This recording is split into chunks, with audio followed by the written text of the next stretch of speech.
रोज सुबह मेहनत करने जाते हो और पसीना बहाकर लौट आते हो, लेकिन धन के नाम पर टी कौड़ी भी नहीं लाते।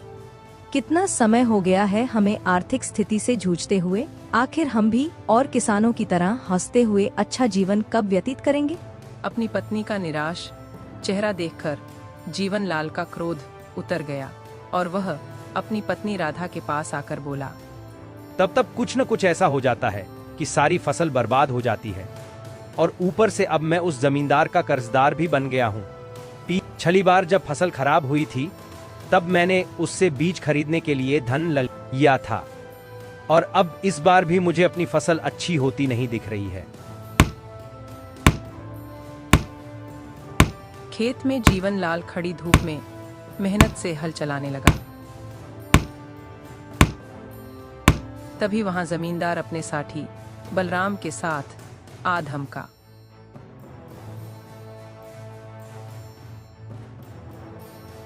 अपने खेत में हल चलाना बंद कर दे जीवन लाल। सबसे पहले मेरा वो धन चुका जो तूने कुछ महीने पहले मुझसे कर्ज में लिया था। जनाब जमींदार साहब, आप यकीन रखिए मैं आपका कर्ज बहुत जल्दी चुका दूंगा। अब मैं पूरी मेहनत कर रहा हूं, बस कुछ ही दिन की बात है, फसल आ जाएगी। मैं अपना कर्ज फसल बेचकर चुका दूंगा। हाँ, अब मैं तुम्हें और सुनने वाला नहीं हूँ, वो भी ब्याज सहित चुकाना होगा। आत्मीनदार साहब, आप भी तो देख रहे हैं कि ये अभी खेत में मेहनत कर रहा है। इसका सपना है कि एक दिन ये फसल उगाएगा, लेकिन जीवन लाल ये सपना ही रहेगा, क्योंकि सच्चाई ये है कि तेरी किस्मत में किसान बनना लिखा ही नहीं है। इसलिए हमारा समय बर्बाद मत कर। जीवन लाल के चेहरे पर क्रोध छा गया। बकवास बंद करो बलराम। अगर तुम जमींदार के नौकर हो तो नौकर बनकर रहो, मुझसे ज्यादा बातें करने की जरूरत नहीं है। मैंने तो सुना था कि तुम्हें गुस्सा बहुत जल्दी आ जाता है, पर अब मैं ऐसा काम करूंगा कि तुझे गुस्सा ही नहीं आएगा। याद है जब मैंने तुझे बीज खरीदने के लिए कर्ज दिया था, तब तुझसे अंगूठा भी लगवाया था? हाँ, याद है। तो समझ ले, उस कागज पर मैंने तेरी जमीन अपने नाम करवा ली है। अब से इस खेत का मालिक मैं हूँ, समझा? ये सुनकर जीवन लाल गुस्से में आ गया। अरे, ये तो पूरा अन्याय है। छोटे से कर्ज के बदले तुम मेरा खेत नहीं छीन सकते। अरे बलराम, अब बहुत हो गया। इसे इसके ही खेत से जोर जोर से धक्का मारकर बाहर निकालो। बलराम ने जीवन लाल को उसके ही खेत से बाहर धक्का देकर निकाल दिया। जीवन लाल उदास होकर अपने घर चला गया। उसकी आंखों में गुस्सा और अपमान की आग जल रही थी।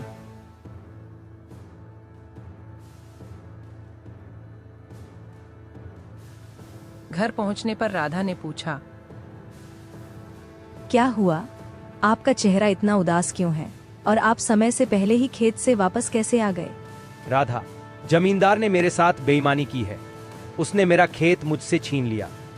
कुछ महीने पहले मैंने बीज खरीदने के लिए उससे थोड़े पैसे उधार लिए थे और उसी समय उसने चालाकी से मुझसे एक कागज पर अंगूठा लगवा लिया। अब वो कहता है कि खेत उसका है। तो क्या आप यूं ही चुप बैठेंगे? आपको सबसे पहले गांव के मुखिया से शिकायत करनी चाहिए।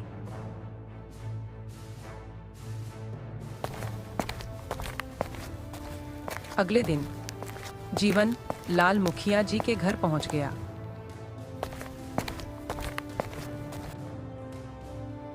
मुखिया जी, जमींदार ने मेरी जमीन बेईमानी से हड़प ली है। कुछ समय पहले मैंने बीज खरीदने के लिए उससे कर्ज लिया था। बीज लेते समय उसने मुझसे एक कागज पर अंगूठा भी लगवाया। अब वह कहता है कि खेत उसका है। पिछले मौसम में फसल बर्बाद हो गई थी, इसलिए मजबूरी में मैंने जमींदार से थोड़ी मदद ली थी, लेकिन उसने मेरी मजबूरी का फायदा उठाया।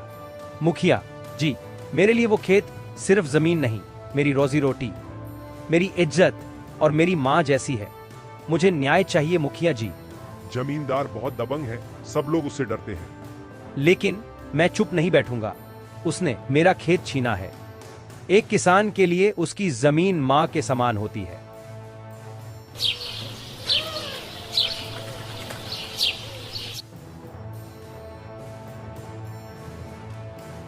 अगर रामपुर गांव के जमींदार ने तुम्हारे साथ वास्तव में ऐसा किया है तो तुम्हें न्याय जरूर मिलेगा।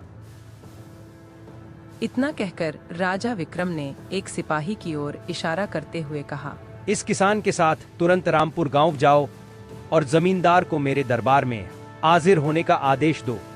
अगर वह मना करे तो उसे जबरदस्ती गिरफ्तार करके लाया जाए। कुछ ही देर में जमींदार अपने साथी बलराम के साथ महल में हाजिर हो गया। क्यों? तुमने कुछ धन के लिए बिरजू का पूरा खेत अपने नाम कर लिया। महाराज, यह तो सरासर झूठ बोल रहा है। सच तो यह है कि कुछ अरसा पहले बिरजू ने खुद अपना खेत मुझे बेचा था। मैंने उसे बहुत सारा धन दिया था। महाराज, उसने वादा किया था कि कुछ महीनों बाद वह खेत खाली कर देगा। जब मैं उसे उसका वादा याद दिलाने गया तो बिरजू खेत देने से ही मुकर गया। हाँ महाराज, जमींदार साहब सही कह रहे हैं, मैं भी उनके साथ ही था।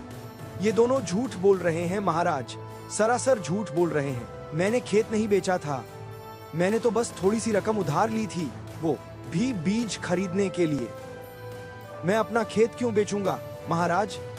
कौन सच्चा है और कौन झूठा, इसका न्याय सिर्फ एक ही शर्त पर हो सकता है। कैसी शर्त महाराज? तुम गांव के 2 गवाह लेकर आओ जो जमींदार और बलराम के खिलाफ तुम आरे पक्ष में गवाही दे सके। अगर वे गवाही देंगे तो तुम सच्चे साबित हो जाओगे और तुम्हारी जमीन तुम्हें वापस कर दी जाएगी। और जमींदार तुम ऐसे ही 2 गवाह लेकर आओ जिन्होंने बिरजू को खेत बेचते हुए देखा हो। जमींदार और बलराम वहां से चले गए। बिरजू भी गांव लौट आया और गांव के लोगों से मदद मांगने लगा, लेकिन जमींदार के डर से कोई भी बिरजू की मदद करने को तैयार नहीं हुआ। अगले दिन बिरजू उदास होकर राजा विक्रम के दरबार में खड़ा हुआ। महाराज, जमींदार का गांव में बहुत दबदबा है, इसलिए कोई भी मेरी सहायता नहीं कर रहा, नहीं कोई मेरे पक्ष में गवाही देने को तैयार है। तभी जमींदार बलराम के साथ वहां पहुंच गया। उसके साथ मुखिया और बलिया भी थे। महाराज, ये मेरे गांव का मुखिया है और यह बलिया नाम का सम्मानित नागरिक है। गांव में इन दोनों का बहुत सम्मान ही है। मैंने इन दोनों के सामने ही बिरजू से उसकी जमीन खरीदी थी महाराज, और उसे बहुत सारा धन भी दिया था। आप पूछ लीजिए। मुखिया और बलिया दोनों ने एक स्वर में कहा, हमने सब कुछ अपनी आंखों से देखा था। हाँ महाराज, जमींदार ने जीवनलाल को धन दिया था और उसने अपना खेत उसे बेच दिया था। जमींदार तो अपने गवाह ले आया, लेकिन तुम कोई गवाह नहीं ला सके। ईवन लाल, तो न्याय तो हो गया, खेत जमींदार के पास ही रहेगा। जीवनलाल गुस्से में महल से बाहर निकल गया और सीधा अपने घर पहुंच गया। शाम को वह चुपचाप आंगन में बैठा था। तभी मुखिया और बलिया उसके घर आ पहुंचे। अब क्यों आए हो? तुम दोनों ने तो मेरे खिलाफ महाराज के सामने झूठी गवाही दे दी, अब क्या चाहिए? मुझे क्षमा कर दो जीवनलाल, जमींदार ने हमें डरा धमका दिया था, हम मजबूर थे। मुझे भी माफ कर दो जीवनलाल, मेरी बेटी का विवाह कुछ ही दिनों में है। जमींदार ने धमकी दी थी कि अगर मैंने उसके पक्ष में गवाही नहीं दी तो वह विवाह रुकवा देगा। मैं मजबूर था। हाँ, यही तो है ताकतवर की दबंगई और गरीब की लाचारी। मुझे तुम दोनों से कोई शिकायत नहीं है। दोष न मेरा है न तुम्हारा, दोष तो उस समाज का है जहाँ गरीब की कोई सुनवाई ही नहीं होती। मुखिया और बलिया शर्मिंदा होकर चुपचाप वहां से चले गए।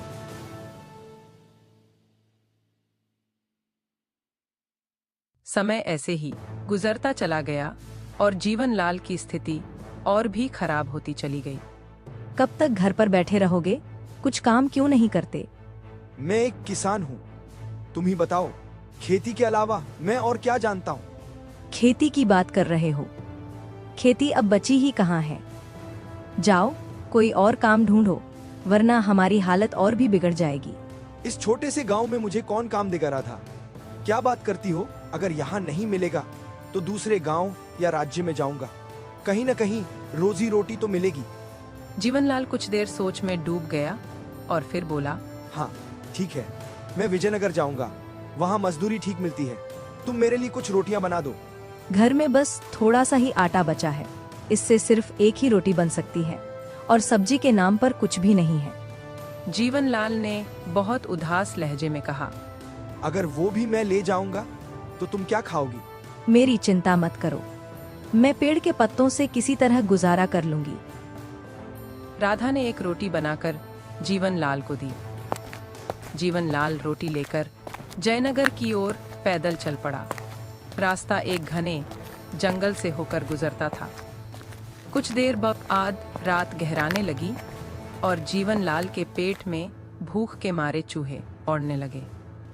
उसे बहुत तेज भूख लग रही थी। तभी उसकी नजर एक तालाब पर पड़ी।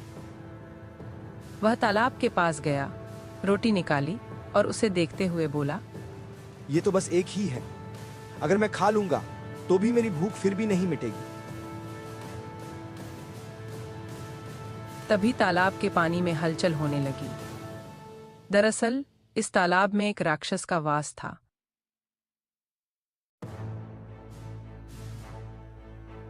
ये कौन खतरनाक जादूगर है जो मेरे ही तालाब के पास इतनी नरमी से कह रहा है कि एक खाने से क्या भला होगा? लगता है ये मुझे खाने की बात कर रहा है। मुझे कुछ तो करना पड़ेगा। मुझे मत मारो, मैं इस तालाब में अकेला रहता हूँ। मैं दूसरों को खाता हूँ, तुम मुझे मत खाना, मुझे माफ कर दो। जीवनलाल पूरा मंजर समझ गया। उसने मन में सोचा, मैं तो रोटी की बात कर रहा था, ये सोच रहा है कि मैं इसे खाने वाला हूँ। चलो यही भ्रम काम आएगा। ठीक है, मैं तुम्हें एक ही शर्त पर नहीं खाऊंगा, अगर तुम मुझे कोई ऐसी वस्तु दो जिससे मैं धनवान हो जाऊं, समझे? राक्षस तुरंत अपना हाथ टेढ़ी मेढ़ी दिशाओं में घुमाने लगा। अचानक रंगी किरणों के साथ एक सुंदर और विचित्र पक्षी जीवनलाल के सामने प्रकट हो गया। इसे ले जाओ, तुम धनवान हो जाओगे। क्या बकवास कर रहे हो? इस छोटे से पक्षी से मैं कैसे धनवान बनूंगा? यह कोई साधारण पक्षी नहीं है, यह बोलने वाला पक्षी है। यह भविष्य की बातें भी बताता है, और जब तुम इससे धन की इच्छा व्यक्त करोगे तो इसकी आंखों से किरणें निकलेंगी और सोने चांदी के खजाने प्रकट होंगे, समझे? अच्छा, अगर ऐसा है तो यह पक्षी अब मेरा हुआ और तुम अपने तालाब में अब सुरक्षित रह सकते हो, ठीक है? जीवनलाल खुशी खुशी वहां से अपने गांव की ओर चल पड़ा। वह रास्ते भर मन ही मन सोचता रहा। राधा जब इस पक्षी के बारे में सुनेगी तो बहुत खुश हो जाएगी, और जब मैं धनवान हो जाऊंगा तो किसी गरीब पर आंच नहीं आने दूंगा। हाँ, अरे बाबा, बहुत थक गया हूँ। काश कहीं एक रात के लिए रुकने का कोई ठिकाना मिल जाए, सर्दी भी बहुत बढ़ गई है। तभी उसकी नजर एक झोपड़ी पर पड़ी, जिसके बाहर एक बूढ़ा व्यक्ति बैठा हुआ था। जीवनलाल झोपड़ी के पास चला गया। बूढ़ा व्यक्ति जीवनलाल की ओर देखकर बोला, अरे तुम कौन हो? देखिए, मैं अपने गांव जा रहा था। रात हो गई है और ठंड भी बहुत है। क्या मैं एक रात आपकी झोपड़ी में रह सकता हूँ? अरे तुम लुटेरे या डाकू तो नहीं लगते, ठीक है, लेकिन सिर्फ फड़ एक रात, सुबह होते ही निकल जाना। मुझे अकेले रहने की आदत है। जीवनलाल ने आधी रात के बाद उस बूढ़े की झोपड़ी में शरण ले ली। रात का समय था। बूढ़ा व्यक्ति झोपड़ी के अंदर गहरी नींद में सो गया, लेकिन जीवनलाल की आंखें उस जादुई पक्षी पर टिकी हुई थीं। क्यों न इस पक्षी को परखा जाए। क्या राक्षस ने सच कहा था या झूठ? क्या तुम सच में मुझे धन दे सकते हो? अगर हाँ तो मुझे दिखाओ। मांगो, तुम क्या चाहते हो? जो भी बोलो मैं वह दे दूंगा। अरे ये तो वास्तव में बोलता है, मतलब राक्षस सच कह रहा था। मैं इससे कुछ मांग कर देखता हूँ। देखो, मुझे 10 सोने के सिक्के चाहिए। पक्षी की आंखों से रंग बिरंगी किरणें निकलने लगीं और 10 सोने के सिक्के प्रकट हो गए। अरे ये तो सच में बड़ी बात है। राक्षस ने बिल्कुल सही कहा था। कल जब राधा ये देखेगी तो बहुत खुश होगी। उसकी खुशी का तो कोई ठिकाना नहीं होगा। मैं भी धनवान हो जाऊंगा और फिर किसी गरीब को कोई परेशानी नहीं आने दूंगा। ये पक्षी मेरी किस्मत बदल देगा। बस अब कोई मुश्किल नहीं रहेगी। जीवनलाल गहरी थकान से सो गया था। वह खुश था कि कल सुबह अपने गांव वापस जाएगा और राधा को सब कुछ बताएगा। लेकिन वह बूढ़ा आदमी पूरी तरह से सोया नहीं था। वह चुपचाप उसकी बातें सुन रहा था। ये तो चमत्कारी पक्षी है, क्यों न इसे चुरा लूं? ये मेरे बहुत काम आएगा। बुजुर्ग व्यक्ति ने झोपड़ी के पीछे पक्षी को एक टोकरी में छिपा दिए। सुबह जब जीवन लाल जागा और पक्षी को न पाकर बुजुर्ग व्यक्ति से बोला, अरे मेरा पक्षी कहाँ गया? तुम्हारा पक्षी तो उड़ गया। जीवन लाल को शक होने लगा। चुपचाप बताओ, मेरा पक्षी कहाँ है? अरे तू चला जा यहाँ से, मैं तुम्हें काटकर फेंक दूंगा, कोई पूछने भी नहीं आएगा। वह समझ गया था कि पक्षी बुजुर्ग आदमी के पास ही है, लेकिन जीवन लाल बहुत कमजोर दिल का मालिक था। बुजुर्ग आदमी की बातें सुनकर वह डर गया और वापस राक्षस के पास आ गया। अरे जो पक्षी दिया था वह तो उड़ गया। मैं रात को सोया था, सुबह उठा तो पक्षी गायब हो चुका था। यह कैसे हो सकता है? वह पक्षी तो अपने मालिक से अलग नहीं हो सकता था। अरे तो क्या मैं झूठ बोल रहा हूँ? ठीक है, मैं तुम्हें वैसा ही दूसरा पक्षी देता हूं जो तुम्हारी हर ख्वाहिश पूरी करेगा। नहीं नहीं, मुझे ऐसी शक्ति चाहिए कि बड़ी से बड़ी सेना भी मेरा मुकाबला न कर सके, समझे? राक्षस प्रसन्न हो गया और एक रंगीन चमकती अंगूठी देते हुए बोला, यह एक जादुई अंगूठी है जो अब तुम्हारी मिल्कियत है। इसकी खास ताकत से तुम किसी को भी पत्थर में बदल सकते हो और जब चाहो तो उसे वापस भी ला सकते हो। यह शक्ति तुम्हें अपनी मर्जी के अनुसार हर हालात पर काबू पाने का मौका देगी, समझे? जीवन लाल उसी झोपड़ी में वापस लौट आया। दिल में कई विचारों के बादल छाए हुए थे। वह सोच रहा था कि क्या वास्तव में यह सब सच है?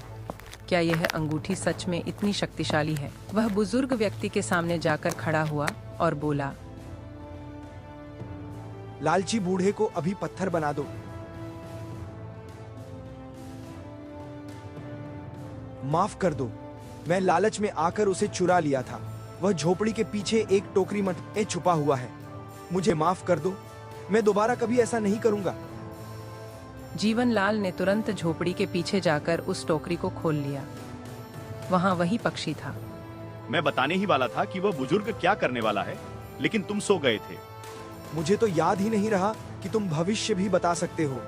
अगर तुमने दोबारा किसी को धोखा देने की कोशिश की तो मैं तुम्हें हमेशा के लिए पत्थर बना दूंगा, समझ गए? जीवन लाल पक्षी को लेकर खड़ूसी खड़ूसी अपने घर लौटा।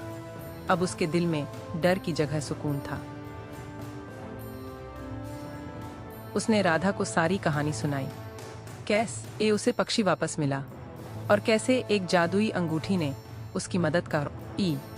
राधा हैरान भी थी और खुश भी कि उसका पति सही सलामत वापस आ गया। क्या तुम वाकई भविष्य बता सकते हो? हाँ, तुम्हारे भाग्य में बहुत धन लिखा है, तुम बहुत अमीर बनोगी। तो फिर देर किस बात की? ढेर सारा सोना मेरे सामने प्रकट कर दो। अचानक आकाश से रंग बिरंगी किरणें जमीन पर उतरने लगीं, जो बहुत सारे मुद्राओं के ढेर की तरह चमक रही थीं। रोशनी की चमक में मुद्राओं का वह ढेर जादुई खजाने जैसा दिख रहा था। कुछ ही समय में जीवन लाल पूरे गांव का सबसे ज्यादा धनी और सम्मानित व्यक्ति बन चुका था। उसकी झोपड़ी अब एक सुंदर और प्यारा सा घर बन चुकी थी, जिसमें खड़ूशहाली और शौक आंती की रोशनी छाई हुई थी। एक दिन वह जादुई पक्षी उड़ता हुआ आ गया और जीवन लाल के कान में धीरे से कुछ कहने लगा। क्या कहा? राजा भीरू किशुनगर की सीमा में अपनी पूरी फौज के साथ घुस आया है। अब समय आ गया है जमींदार को सबक सिखाने का। जीवन लाल ने गांव के एक आदमी को राज दरबार भेजा। आ जाओ, राजा विक्रम से कहो कि रामपुर गांव के सबसे अमीर व्यक्ति ने उन्हें निमंत्रण दिया है और ये सारे सोने के पात्र भी तोहफे में भेजे। सेवक राजा विक्रम के दरबार में पहुंचा और सोने के पात्रों से भरी थाली उनके सामने रख दी। महाराज, रामपुर गांव के सबसे धनवान व्यक्ति जीवन लाल ने आपको और मंत्री जी को आमंत्रित किया है। इतने सारे पात्र, हमने भी कभी इतनी बड़ी भेंट नहीं देखी। मंत्री, अब तो जाकर देखना ही पड़ेगा कि आखिर यह व्यक्ति कौन है।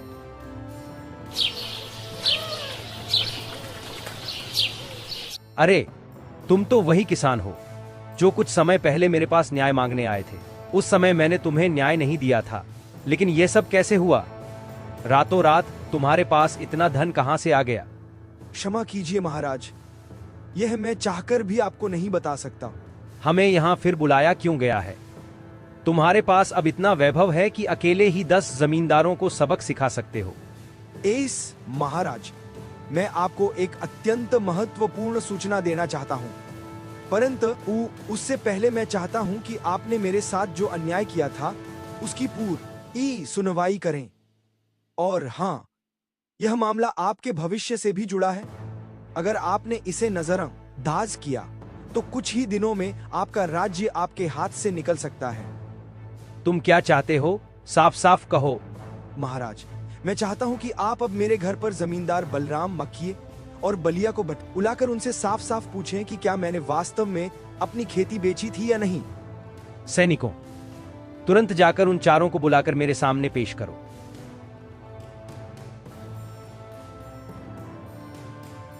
कुछ ही देर में वे चारों वहां आ पहुंचे। राजा विक्रम ने पूछा, मुखिया, सच सच बताओ, क्या जीवनलाल ने वाकई जमींदार को अपनी खेती बेची थी? क्षमा कीजिए महाराज, मैंने जमींदार के दबाव में आकर यह झूठ बोला था। मैंने भी झूठ कहा था महाराज, क्योंकि उसने मेरी बेटी की शादी रोकने की धमकी दी थी। महाराज, जब मैं एक गरीब किसान था तब ये सब मेरे पक्ष में नहीं बोले, लेकिन आज जब इन्हें पता चला कि मैं इतना अमीर हूं कि जमींदार मेरे सामने कुछ भी नहीं, तो ये सच बोलने लगे। मैं चाहता हूं कि आपके राज्य में ऐसा नया नियम स्थापित हो जहां अमीर और गरीब के बीच कोई भेद न रहे। तुरंत इन चारों को जेल में डाल दो। दोस्तों, अगर आपको ये कहानी अच्छी लगी हो तो हमारे चैनल को जरूर सब्सक्राइब करें और बेल आइकन दबाएं। कहानी को एक लाइक और प्यारा सा कमेंट करना न भूलें।